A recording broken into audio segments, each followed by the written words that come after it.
when you read a lot of self-development books and watch a lot of self-development videos, you realize that there are some commonalities where everyone is saying the exact same thing, the same advice. And this occurred to me yesterday when I was watching two completely different YouTube videos on creativity, and also from this book that I've been reading, Stillness is the Key by Ryan Holiday. They say one thing in common, which is to cultivate silence. Where do you get your best ideas? Let me guess, in the shower, or maybe while walking your dog, or right before falling asleep. It's not a coincidence, and I'm about to tell you why. See, I used to think I was just weird. Every time I had a problem I couldn't solve, the answer would pop into my head while I was shampooing my hair. How does that make any sense? But here's the mind-blowing part. Your brain does its best work when you're not trying to be creative. I know, it sounds crazy, but stick with me here. Think about it. What do all these moments have in common? You're doing something so simple, so mindless, that your brain gets bored, and that's when the magic happens.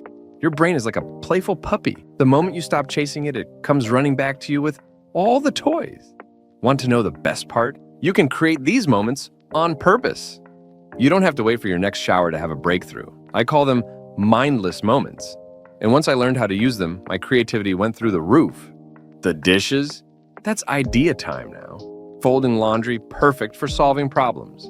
Practice stillness every single day. Get quiet. Find a time, find multiple times throughout the day where you're just quiet with your own mind, where you can get out of your own way. Go outside, be with yourself, and just listen. Just tune in. Don't feel like you have to force a thought. Don't feel like you have to ponder. That's not your job.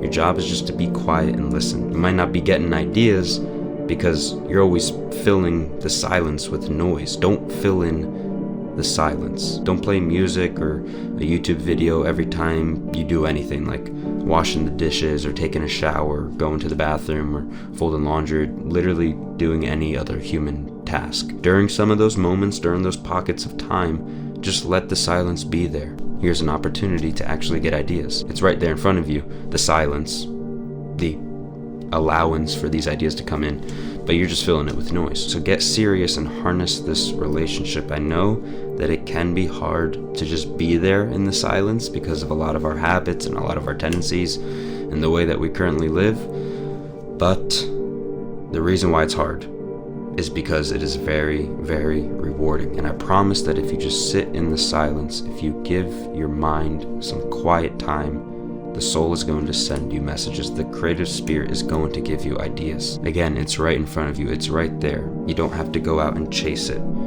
You don't have to create it. All you have to do is receive it. A quote from the book is that Mr. Rogers, who was famous in the 70s, 80s, and 90s for his heartwarming television show, he told his struggling friend, just think.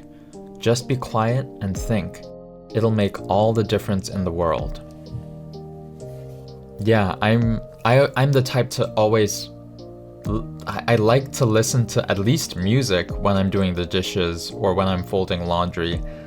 But even though I listen to classical music, and I have phases, sometimes I listen to music with words, but like when I'm driving, lately I've just been listening to Bach keyboard music.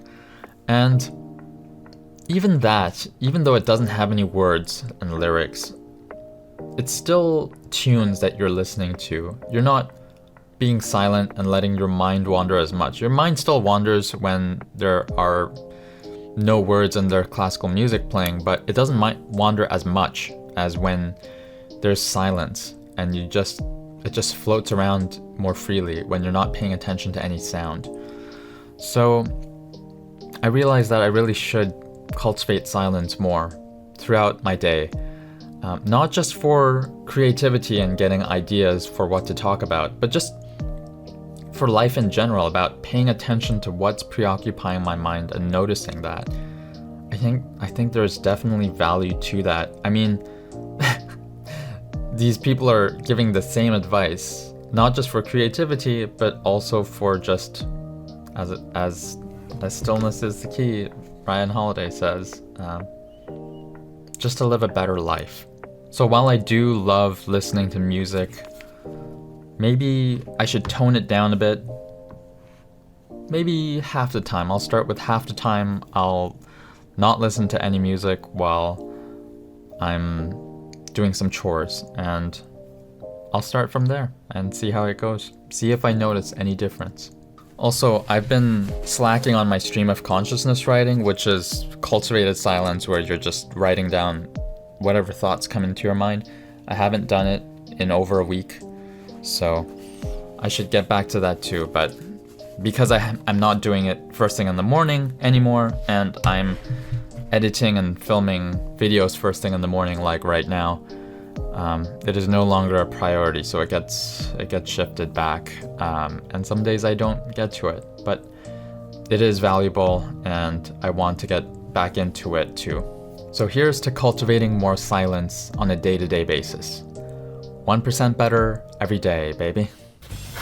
Mochi just finished at the vet for her knee checkup, got her sutures out, and she was a good girl. And now she's calmer. She was so nervous when she was coming to the vet, but she knows she's going home now, so she's quiet now. Let's go home, Mochi. Huh?